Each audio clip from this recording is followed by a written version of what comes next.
লিখেছেন রাফি, ছদ্মনাম। হ্যালো রাসেল ভাই, আজকের এই গল্পটা শেয়ার করছি আমার এক চাচাতো বোনের কাছ থেকে শোনা। আমি ওর মতোই বলছি। প্রথমেই বলি, যদি কোথাও কোনো ভুল হয় দয়া করে মাফ করবেন। ঘটনাটা বেশ কয়েক বছর আগের, ঠিক 2015 সালের গ্রীষ্মের এক রাতে। তখন আমি শহর থেকে কিছুদিনের জন্য গ্রামের এক পুরনো বাড়িতে গিয়েছিলাম থাকার জন্য। শহরের কোলাহল থেকে দূরে গ্রামের এক প্রান্তে সেই বাড়িটা বহুদিন ধরে খালি পড়েছিল। দেয়ালের ফাটল, ছাদের শেওলা, কাঠের দরজায় পোকায় কাটা দাগ, মেঝের উপর জমে থাকা ধুলো, সব মিলিয়ে যেন একটা জমে থাকা ইতিহাস, আর তার বুকের মধ্যে লুকানো কোনো গোপন রহস্য। প্রথম দিনেই বাড়িটার ভেতরে ঢুকে বুকের মধ্যে একটা অজানা অস্বস্তি অনুভব করেছিলাম। হয়তো ভুতুরে গল্প বেশি শুনেছিলাম বলে মনে হচ্ছিল, অথবা সত্যিই বাড়িতে এমন কিছু ছিল যেটা চোখে দেখা যায় না, শুধু অনুভব করা যায়। প্রথম 2 রাত তেমন কিছু হয়নি। রাতে মাঝে মাঝে দূরে কুকুরের ডাক, কখনো পেঁচার ডাক, বাঁশঝাড়ে হাওয়া লেগে আওয়াজ। আমি ভেবেছিলাম গ্রামের রাত এমনই হয়, হয়তো আমার মনেই ভুল ভেবে ভয় পাচ্ছি। কিন্তু তৃতীয় রাতেই ঘটল সেই ঘটনা, যা আজও ভুলতে পারি না। রাত তখন প্রায় 2টার মতো বাজে।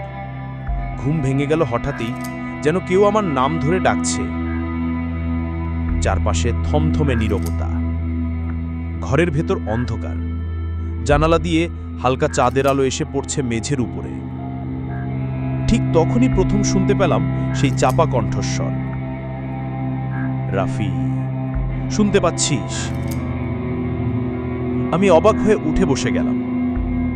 চারপাশে তাকালাম, কেউ নেই, কিন্তু বুকের মধ্যে কেমন হিম শীতল একটা অনুভূতি, যেন কারোর নিঃশ্বাস গায়ে লাগলো। আমার মাথায় হাজারটা ভাবনা আসছিল। এটা কি স্বপ্ন, নাকি আমি ভুল শুনছি? তারপর আবার সেই কণ্ঠস্বর এলো, এবার একটু বেশি স্পষ্ট, তবু ভয় ধরানো এক শীতল সুরে, ওদিকে যাস না রাফি। আমার গলা শুকিয়ে গেল, হাত পা কেঁপে উঠল। অজান্তেই চোখ ঘুরে গেল জানালার দিকে। রাতের অন্ধকারে গ্রামের মেঠোপথের শেষ মাথায় একটা কুয়াশার মতো ছায়া নড়ছে। সেই দিকেই চোখ আটকে গেল। কুয়াশার ভেতর থেকে যেন মানুষ আকৃতির কিছু একটা। ঠিক সেই ছায়া থেকেই আসছে সেই ভয়ঙ্কর কণ্ঠস্বর। আমি দম বন্ধ করে তাকিয়ে রইলাম। কণ্ঠস্বরটা আবার আসলো, আমাকে খুঁজে বের কর রাফি। আমার বুকের মধ্যে এমন একটা কাঁপুনি শুরু হলো, মনে হচ্ছিল শরীর থেকে প্রাণটাই বেরিয়ে যাবে। কিছু বলতে গিয়েও গলা দিয়ে আওয়াজ বের হলো না। কে বলছে এই কথা, আর কেন আমাকেই ডাকছে? সেই রাতের গভীর অন্ধকারে আমি শুধু জানালার বাইরে তাকিয়ে থাকলাম, আর আমার মাথায় কেবলই ঘুরছিল একটাই প্রশ্ন। 2015 সালের সেই নিস্তব্ধ অন্ধকারে আমার সাথে ঠিক কি শুরু হতে যাচ্ছিল? সেই রাতের পর থেকে আমার ঘুমই হারিয়ে গেল। দিনের আলোয় বাড়ির দেয়ালের ফাটল, মেঝের ধুলো, ছাদের শ্যাওলা দেখে যতটা অস্বস্তি হতো, রাত নামার সঙ্গে সঙ্গে সেটা যেন কয়েক গুণ বেড়ে যেত। রাত এলে বুকের ভেতর কেমন অজানা ভয় চেপে বসত। বিছানায় শুয়ে থাকলেও মনে হতো ঘরের চারপাশে অদৃশ্য কারো পায়ের শব্দ, দেয়ালের ফাঁক দিয়ে কারো নিঃশ্বাসের হাওয়া, আর কখনো যেন হালকা ফিসফিস আওয়াজ। পরের দিন সকালে সাহস করে গ্রামের কিছু মানুষের কাছে গিয়েছিলাম। তাদের চোখে চোখ রেখে জিজ্ঞেস করেছিলাম, এখানে এমন কিছু ঘটেছিল কখনো? রাতের বেলায় অদ্ভুত কণ্ঠস্বর শোনা যায়? তারা এক মুহূর্তের জন্য থমকে গিয়েছিল। একজন বয়স্ক মানুষ একবার চোখ তুলে তাকিয়ে মুখ ফিরিয়ে নিলেন, আর একজন চুপচাপ দাঁড়িয়ে রইলেন, কিছু বললেন না। তাদের আচরণই বুঝিয়ে দিচ্ছিল এই বাড়ি বা এই জায়গা নিয়ে তারা কিছু জানে, কিন্তু কাউকে বলতে চায় না। সেদিন বিকেলটাও অদ্ভুত কেটেছিল। বাড়ির আশেপাশে হাঁটতে গিয়ে আমার মনে হচ্ছিল গাছের আড়াল থেকে কেউ আমাকে দেখছে। হাওয়া বইছিল, কিন্তু সেই হাওয়ায় কেমন যেন অজানা শীতলতা ছিল। যা গায়ে লেগে আমার বুকের ভেতর কাঁপুনি ধরিয়ে দিচ্ছিল। রাত নামল, চারপাশ নেমে এলো নিস্তব্ধ অন্ধকার। শুধু দূরে কোথাও কুকুরের ডাক আর বাঁশঝাড়ে বাতাসের শব্দ। রাত প্রায় 2টার মতো। ঠিক তখনই আবার শুনতে পেলাম সেই ভয়ঙ্কর চাপা কণ্ঠস্বর। রাফি, তুই জানিস না তোর সামনে কি আছে? হঠাৎই বুক ধক করে কেঁপে উঠল। মনে হলো ঘরের ভেতর থেকে হিমেল বাতাস বইছে, যা গায়ে লাগার সঙ্গে সঙ্গে আমার গা ছমছম করে উঠল। আমি জানালার দিকে এগোলাম। বাইরে তাকিয়ে দেখি গ্রামের সেই মেঠো পথের একেবারে শেষ মাথা একটা অদ্ভুত ছায়া দাঁড়িয়ে আছে। কুয়াশার ভেতর সেই ছায়াটাকে স্পষ্ট বোঝা যাচ্ছে না, তবু মনে হচ্ছিল ছায়াটা যেন আমার দিকে তাকিয়ে আছে। কোনো মুখ নেই, চোখ নেই, তবু সেই অদৃশ্য দৃষ্টি আমি অনুভব করছিলাম। মনে হচ্ছিল চারপাশের বাতাস থেমে গেছে। সেই ছায়ার দিক থেকে আসা অদ্ভুত এক অনুভূতি আমার শরীরটাকে জড়িয়ে ধরছিল। এমন এক ভয় যা ভাষায় বোঝানো যায় না। আমার গলা শুকিয়ে গেলেও দম গিয়ে গিয়ে বললাম, কে? কোনো উত্তর এলো না, শুধু নিস্তব্ধতা আর দূরে কোথাও রাতের পোকাদের ঝিঁঝি ডাক। ঠিক তখনই দেখলাম সেই ছায়াটা ধীরে ধীরে হাত তুলল। এক অদ্ভুত হাত ইশারা, যেন ডাকছে, এগিয়ে আয়, আমার কাছে আয়। আমার মনে হলো আমার পা যেন আমার কথা শুনছে না। বুকের মধ্যে একটা অদৃশ্য টান অনুভব করছিলাম, যা আমাকে সেই ছায়ার দিকে টেনে নিচ্ছিল। সেই ছায়ার হাত, সেই অদ্ভুত ভঙ্গি, মনে হচ্ছিল ও আমার নাম জানে, ও আমার সব জানে। তুই জানিস না তোর সামনে কি আছে? আমার সারা শরীর কেঁপে উঠল। এক পা পিছিয়ে গেলাম, তবু চোখ ফেরাতে পারলাম না। কে এই ছায়া? কেন আমাকেই ডাকছে? সেই রাতের নিস্তব্ধ অন্ধকারে গ্রামের মেঠোপথের শেষ মাথায় দাঁড়িয়ে থাকা সেই অদ্ভুত ছায়া আমার নিঃশ্বাস পর্যন্ত কেড়ে নিচ্ছিল। আর আমার বুকের ভেতর শুধু একটা ভাবনা ঘুরছিল, এটা কি সত্যি মানুষ, নাকি এমন কিছু যার ব্যাখ্যা আমরা দিতে পারি না? সেই রাতে শোনা কণ্ঠস্বর আর জানালার বাইরে দেখা ছায়া নিয়ে আমার মাথা ভরে গেছিল। ভোর হওয়ার আগেই আমি বেরিয়ে পড়লাম গ্রামের ভেতরে, কারো কাছে সত্যিটা জানতে। বাড়ির কাছে এক বৃদ্ধা থাকেন, যাকে গ্রামের মানুষ মায়ের বাড়ি বলে। বৃদ্ধা মায়ের মুখে বহু বছর ধরে রয়ে গেছে এক মিষ্টির গল্প।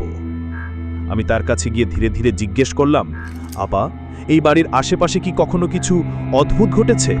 রাতের অন্ধকারে অদ্ভুত কণ্ঠস্বর শোনা যায়? বৃদ্ধার চোখ ফাটা জ্বলসে উঠল। তিনি ধীরে ধীরে আমার দিকে তাকিয়ে বললেন, হ্যাঁ, বেশ কিছু বছর আগের কথা। তোমার গল্পটা শুনে মনে পড়ল সব।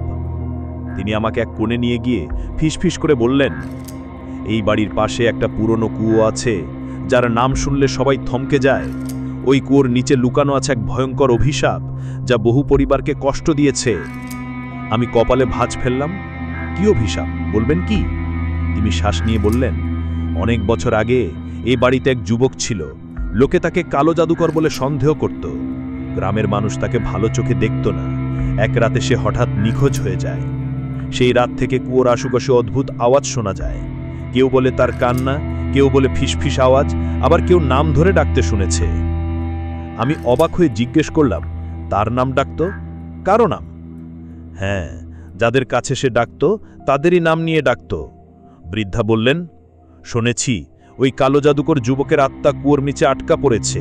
তার কিছু অংশ সেখানে লুকানো আছে, আর যতক্ষণ না তা বের করা হবে সে শান্তি পাবে না। আমি মাথা নিচু করেছিলাম। সেই কালো জাদুকর যুবকের কথা শুনে আমার রগে রগে ঠান্ডা স্রোত বয়ে গেল। হয়তো তারই কণ্ঠস্বর আমি আগের রাতে শুনেছিলাম। বৃদ্ধা আর একটু বললেন, অনেকেই ওই কুয়োর কাছে গিয়েছিল, কিন্তু কেউ ফিরে আসেনি। যাদের ফিরেছে তাদের চোখে এমন দৃষ্টিভঙ্গি ছিল, যেন তারা অদৃশ্য জগতের কোনো রোমহর্ষক সত্য দেখতে পেয়েছে। আমার মনে প্রশ্ন ঘুরতে লাগল, আমি কি সেই যুবকের সাথে যোগাযোগ করেছি? সে কি এখনো আমার সাথে কথা বলছে? রাতের নীরবতা, কুয়োর গা ছমছমে রহস্য, আর গ্রামের মানুষের মুখে ছড়িয়ে থাকা সেই ভয়, সব মিলিয়ে মনে হচ্ছিল আমার সামনে এমন এক রহস্য এসেছে যা আমার জীবনের ভাবনা চিন্তাকে একেবারে বদলে দেবে। কুয়োটা দেখতে চাইছিলাম, তবে ভয় পা বাড়াতে পারছিলাম না।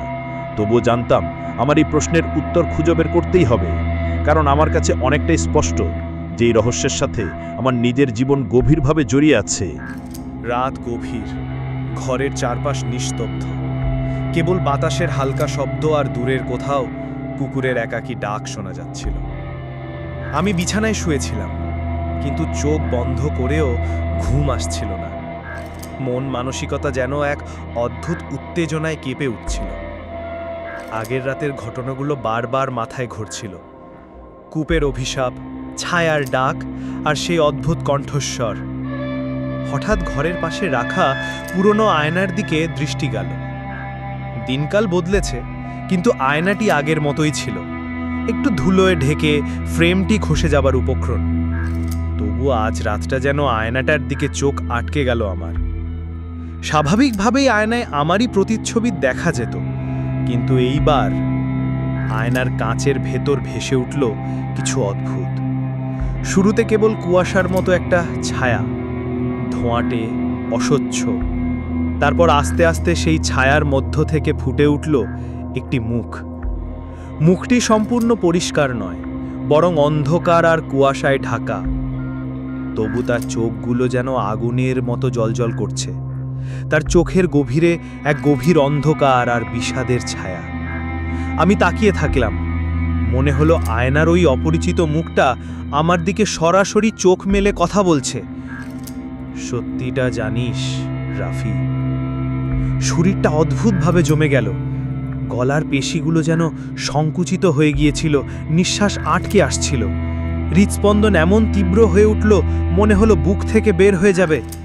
আয়নার সামনে হাত বাড়ালাম, কিন্তু কাঁচের সঙ্গে হাত লেগেই ভিন্ন এক অনুভূতি পেলাম।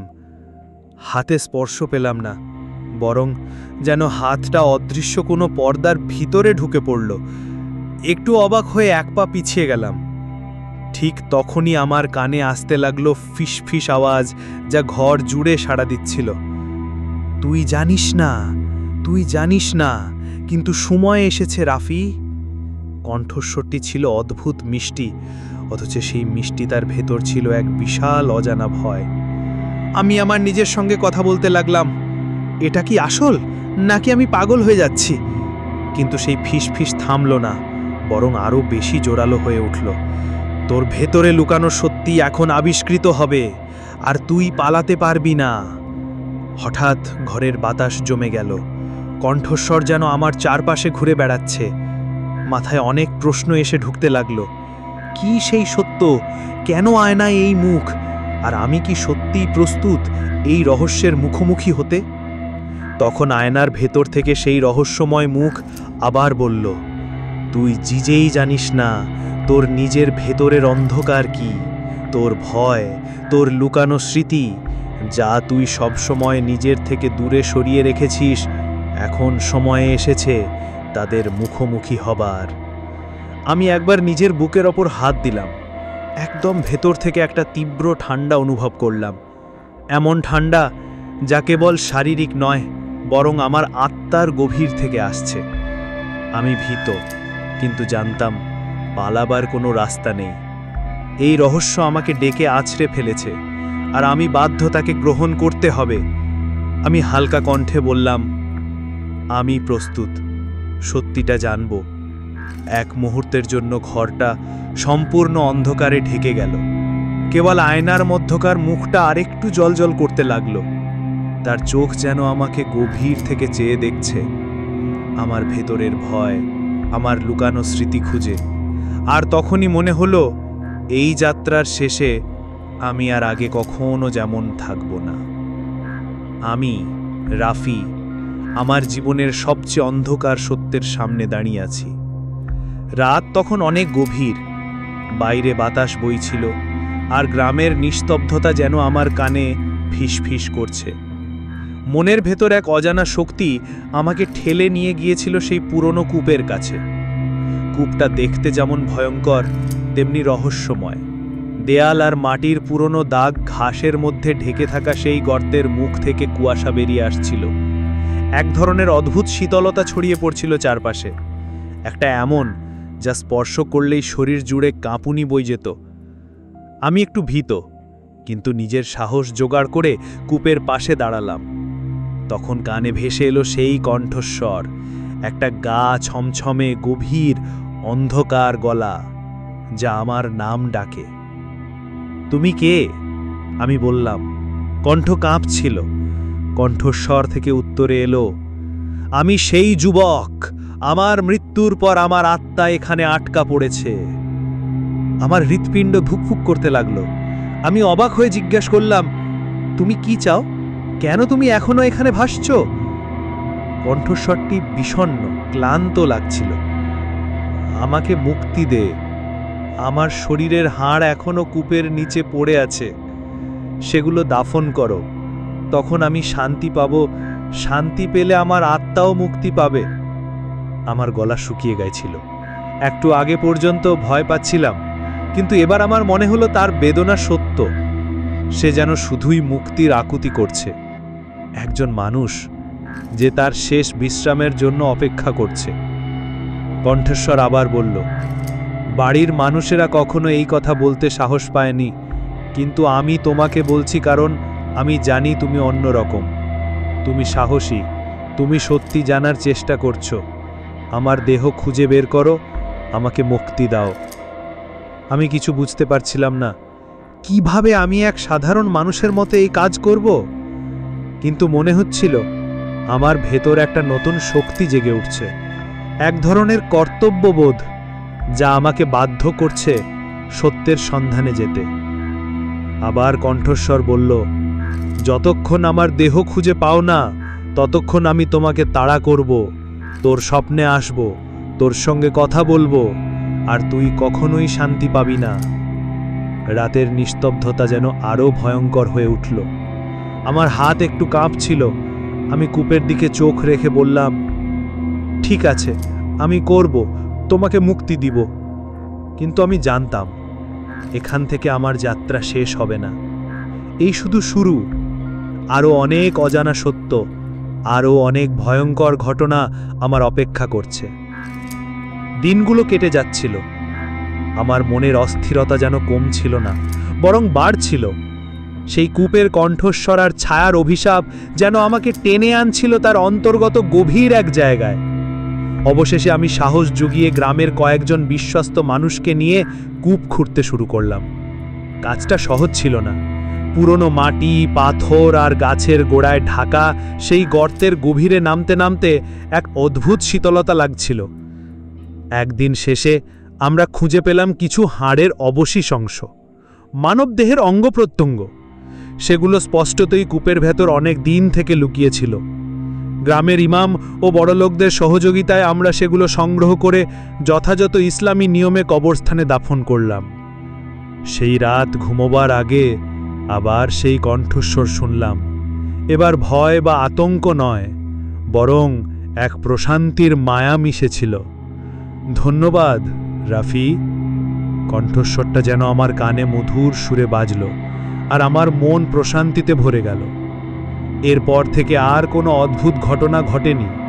নিশিরাতে যেন সেই অন্ধকার ঘরগুলোতে নতুন আলো ছড়িয়ে পড়ল।